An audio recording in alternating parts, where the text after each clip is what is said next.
Hello! Hello! Pilipino! Mabuhay ang Philippine National Police! Mabuhay ang Philippine National Police! Mabuhay ang Armed Forces of the Philippines! Mabuhay! Mabuhay ang Pilipinas! Mabuhay! Mamatay na! Romualdez, ay, kung napanood nyo nga pala, sa aking mga vlog, sa Makabayan Informative Channel, ilang bisis ko nang hinahamon si Speaker Romualdez na suntukan. Ay! Malapit na tayo magkita! Ha? Hinahamon kita ng suntukan! Pero sa labas ng gate, huwag sa inyong sesyon kasi delikado. Nakukontim ako. Pero hinahamon ko siya. Siguro pang siyam ko ng panghamon kay Speaker Romualdez na isang kawatan. Hindi ko alam kung saan nanggagaling ang kanyang budhi. Pero ito ang magandang announcement ko, magandang balita mga kababayan. Hinaan ko lang. May natanggap akong balita. Ngayon lang, di ba napansin nyo kanina? May lumapit sa akin. Ang binulong sa akin, Sir, may kasama ako dyan sa loob ng Kongreso ngayon. Ang sabi nila, Buddy, saan ka ngayon? Sabi niya, nasa probinsya ako. Sino ba yung mga nagsasalita sa labas? Yang mga tao na yan ay nagmamalasakit sa taong bayan na gusto nilang pabababain si Romualdez. Lakos! Yan yung pinag-uusapan namin ngayon. Yan ang pinag-uusapan namin ngayon kung paano namin simulan natanggalin bilang Speaker of the House si Romualdez. Payag ba kayo? Payag! Payag kayo! Payag! Sambayan ng Pilipino! Kung narinig niyo ako, kailangan magpakita kayo dito para maging totoo na matatanggal na Speaker of the House si Romualdez. Kailangan namin kayo. Ako ay isang representante ng isang retirado ng Men in Uniform Personnel, MUP. Ako ay nag-volunteer para lang iparating sa inyo mga kaibigan na ang aming kasamang Men in Uniform Personnel at saka active, sila ay nagsisimpatya sa ating mga panawagan sa nangyaring sitwasyon sa korupsyon. Isang palakpak yan! Palakpakan! Palakpakan! Okay, ako ay hindi magtatagal pagsasalita kasi nga marami pang magsasalita. Kailangan balik-balik ako dito. Tandaan nyo, hanggat hindi bumababa si Romualdez na kawatan, hindi tayo aalis dito. Pwede ba? Pwede! Pwede! Oy, mahina sigaw! Pwede! Pwede! O pwede, may pagkain darating. Mabubusog ka sa pagkain. Maraming pagkain darating. Pwede bang hindi tayo alis dito? Hindi! Hindi! Pakiulan, hindi ba alis? Hindi ba tayo alis dito? Hindi! Okay, maraming salamat. Isang palakpak mga kaibigan. Isang palakpak. Maraming salamat po! Okay, Sa ating mga- pong go ahead. May karto. Karto. Okay. So, ang sinasabi ko, hindi tayo talaga alis. May mga retired na sundalo at pulis na sa paligid nyo at nagmamanman sa inyo na kung sakaling mayroong manakit sa atin, ay nakabantay sila. Mayroon akong dineploy na mga retired military dito.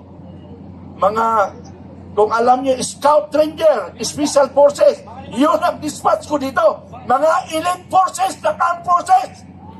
Marami nang pinagdaanan sila sa kahirapan sa kabundukan. Okay. Ang kapulisan, isa sila nating kaibigan. Isa sila nagsasakripisyo sa atin. Sila ay tagapagtanggol natin ang ating kapulisan. Kaya wag natin silang sasaktan. Dahil tao lamang sila na marunong masaktan kung yung sasaktan. Sila ay nakikiayo sa ating mga ginagawa para sa ating sambayanang Pilipinas. Sambayanang Pilipino, what I mean. So, pakiusap ko lang, huwag nating sasaktan ang Philippine National Police dahil sila ay naatasan lamang. Tingnan mo, nakikita mo sa gate ngayon, nandiyan sila. Sila ay inutusan lamang at iyon ay kanilang tungkulin. Hindi nila yung kasalanan. Kasalanan niya ni Romualdez. Kung hindi siya nagnakaw, walang ganitong nangyayari.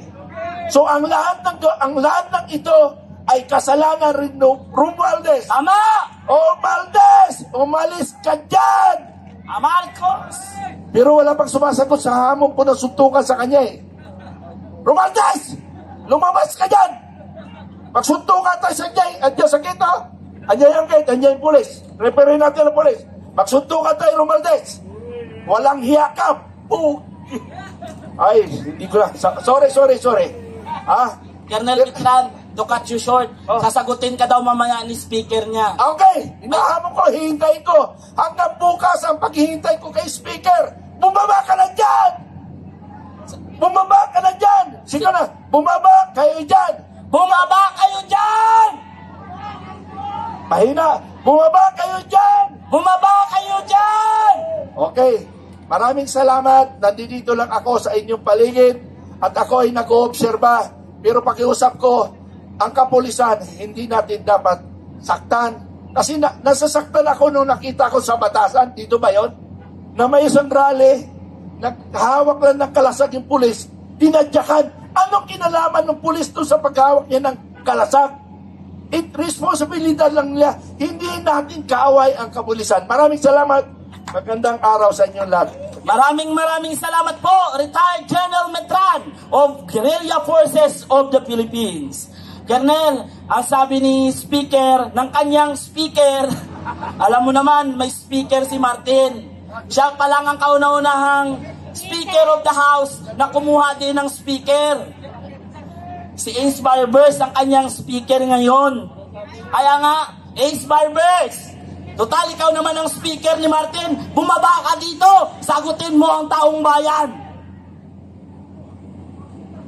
Bumaba ka dito, sagutin mo ang tanong ng taong bayan. Ngayon, pagkatapos ni Colonel Mitran, di ba sinabi ko, ang magsasalita naman ay ang lumalaban para sa mga kababaihan, kakampi ng mga kababaihan, si Kapitana. Please calm down. The floor is yours. Palakpakan para magkaroon ng sipag si Kapitana. Ayun, Kapitana, punta ka na rito at ilabas mo na ang sama ng loob mo para kay putang inang Romualdez na yan. Yun.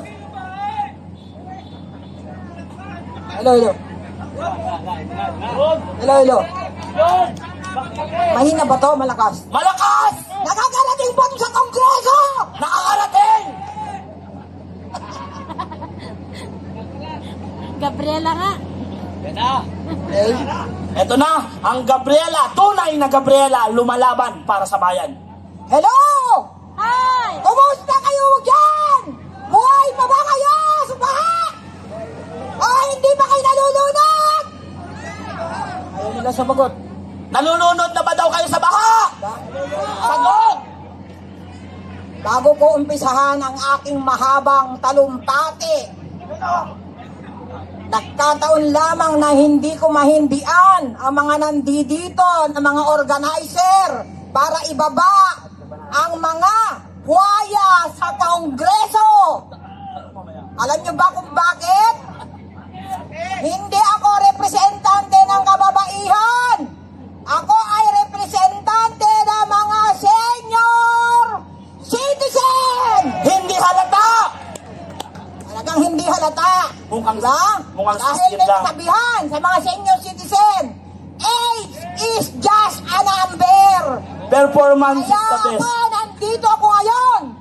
Bilang 70 years old ako.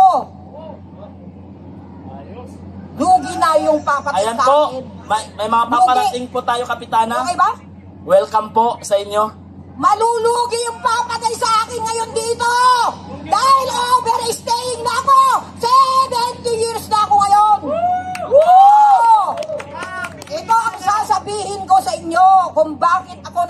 ngayon. Dapat ako ay namamahinga na lamang. Diba? Dahil binigyan ako ng Panginoon ng magandang buhay. Tama! Alam niyo ba kung bakit? Bakit? Sila! Alam niyo ba kung bakit? Bakit? Ngayon ko isasanay-say sa inyo Ano yun? kung paano itinayo ang batas ang pambansa. Ano? Nung itinayo yan ay nandito na kami. Nung nagkaroon ng EDSA Revolution, nandito na kami. Hanggang sa marami pang 1987 at marami pang iba, nandito na kami. Kaya lang, sa dami ng umupo na mga Speaker of the House of Representative ang ating batasang pambansa at hindi nyo na itatanong, Ano yun? ang inyong lingkod ay dito lamang nakatira. Diyan lang kami sa tabi ng batasang pambansa, diyan sa tabi ng DSWD, sa Ilang-Ilang Street. Kami ay mga squatter. Simulat sa poll na tinayo ang batasang pambansa na yan. Hanggang ngayon, squatter pa rin kami. Kaya yun ang pinaglalaban namin. Okay ba kayo? Okay! Kaya dito ko nasaksihan. Marami nang lumipas na mga presidente. Magmula nung 1 piso at 50 sentimos ang galunggong. Magbabago na daw. For almost 37 years. Wala bang nagbago? Nagbago nga! Hindi sa ikabubuti ng mga Pilipino! Tama! Kundi sa ikababagsak ng mga Pilipino! Tama! Kaya tayong lahat, magmula Luzon, Visayas, and Mindanao, magkaisa tayo ngayon! Tama! Huwag na nating intayin pa ang susunod na generasyon. Kasi yun lamang, yung panahon natin ngayon, yung panahon natin na ibagsak natin, pababain natin, yung congressman, hindi congressman ng mga tao. Tama! Hindi siya Speaker of the House of Tama. Representatives. Pwede natin palitan ang pangalan niya. Ano? Ano? Ang pangalan niya ay Speaker of the Crocodile. Speaker Kayo doon? of the Crocodile. Kasi ang mga miyembro niya ay puro congressman. Puro crocodile. Okay ba yun? Okay. Yun na. Ipagpapatuloy ko pa. Medyo ginaganahan ako eh. Ang isa pang dahilan kung bakit nandito ako ngayon, akala ko ang baha sa probinsya lamang. Akala ko ang korupsyon ng mga flood control ay sa mga regions, mga cities, mga barangay sa iba't ibang probinsya. Hindi pala! Saan pala? Meron din kami dito tabi ng batasan. Yung ipinatayo ko na tulay noong 2002. 23 years na namin ginagamit. Anong nangyari? Donasyon yun ng taga-ibang bansa. Hindi ko na dapat banggitin. Pero ngayon, dahil sa pamumuno ng ating Congressman of the Crocodile, giniba nila ang aming tulay. Bakit? Barangay Bayatas. At imbes na ilagay nila ay repair, hindi. Construction of concrete bridge. Connecting Payatas A and Payatas B. At alam ba nyo kung magkano pondo? Magkano? Ano? 77 million! Woo! Nandito ako ngayon para iparating sa mga media, sa lahat ng mga vlogger na isama yung mga anomalyang proyekto ng tulay sa Barangay Payatas na iniimbestigahan ngayon sa Public Works and Highways. Pag naisama yan, Isa pa lang yan. At ang laban natin lahat ay hindi na dapat maulit pa. Pero, hindi lang kami. Tayo, dapat tayong lahat, we must count ourselves. Dapat makasama tayo sa pagbabago ng bansa natin. Kaya ako nandito ngayon, hindi para sa aking sarili. Kaya ako nandito ngayon para may maiwanan akong legacy sa susunod pa ng salinlahi ng bansang Pilipinas, ng mga Pilipino, para sa mga kabataan ng ating bayan. Mabuhay ang Pilipinas! Kaya tayo, kung may kasabihan, merong simula at may katapusan. Okay? Kaya kung sinimulan nila yung kanilang corruption, hindi na lang, tama naman yun eh. Yung corruption ngayon, hindi na lang maliit eh. Hindi na lang 1,000, hindi na lang milyon, kundi bilyon piso na. Napanood ko sa TV kahapon, yung isang kwarto, punong-puno